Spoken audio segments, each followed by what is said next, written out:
हिमाचल प्रदेश कांग्रेस ने भाजपा सांसद कंगना रनौत के खिलाफ उनकी उस टिप्पणी को लेकर मानहानि का मुकदमा दायर करने की धमकी दी, जिसमें उन्होंने कहा था कि राज्य में उसकी सरकार ने विकास के लिए आवंटित धन सोनिया गांधी को दे दिया है।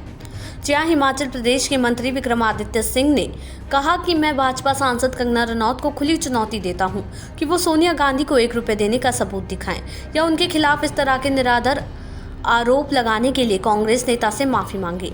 उन्होंने आगे कहा कि अगर ऐसा नहीं होता है तो कांग्रेस उनके खिलाफ मानहानि का मुकदमा दायर करेगी। गौरतलब है कि कंगना ने कहा था कि हिमाचल प्रदेश सरकार ऋण लेती है और सोनिया गांधी को देती है, जिससे राज्य का खजाना खोखला हो गया है।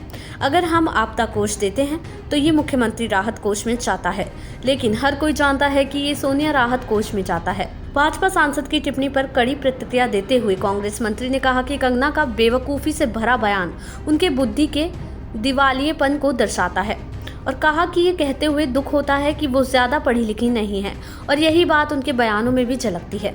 हम सभी जानते हैं कि केंद्र और राज्य विकास निधि से धन लाइन ऑफ क्रेडिट ड्राफ्ट और ओवरड्राफ्ट सुविधाओं के माध्यम से खर्च किया जाता है।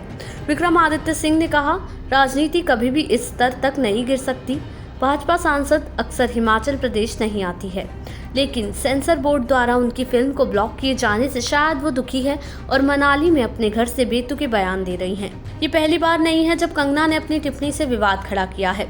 अगस्त में कंगना रनौत को उनकी विवादास्पद टिप्पणी के लिए उनकी ही पार्टी से फटकार लगाई गई थी, जिसमें कहा गया था कि किसान विरोध प्रदर्शन के दौरान बलात्कार और हत्या की गई थी और ये सुझाव दिया गया था कि अगर भाजपा का शीर्ष नेतृत्व पर्याप्त मजबूत नहीं होता तो इससे देश में बांग्लादेश जैसी स्थिति पैदा हो सकती थी। बीजेपी ने कंगना की टिप्पणी को खारिज करते हुए एक बयान जारी किया, जिसमें कहा गया था कि भाजपा सांसद कंगना रनौत द्वारा किसान आंदोलन के संदर्भ में दिया गया बयान पार्टी की राय नहीं है। भारतीय जनता पार्टी कंगना रनौत द्वारा दिए गए बयान से असहमत है। उन्हें पार्टी की नीति पर बयान देने की ना तो इजाजत है और ना ही अधिकार है। उन्हें भविष्य में इस तरह का बयान नहीं देने का निर्देश दिया गया है। कंगना ने कहा कि बहुत सी गलत खबरों को फैलाकर मुझे बदनाम करने की कोशिश की गई है, लेकिन ये ज्यादा दिनों तक टिकने वाला नहीं है। पूरा देश इस बात को कहता है कि कंगना देश की इकलौती ऐसी बेटी हैं जो अपना नुकसान करके देश के लाभ के बारे में सोचती हैं। सभी लोग अपने लाभ के बारे में पहले सोचते हैं, लेकिन मैं देश के लाभ के बारे में सोचती हूँ। आज अपना करियर बर्बाद कर दिया और सिक्योरिटी लेकर घूम रही हूँ और देश की बेटियों के हितों के बारे में भी बोलती हूँ और टुकड़े गैंग के खिलाफ भी अकेली खड़ी हूँ।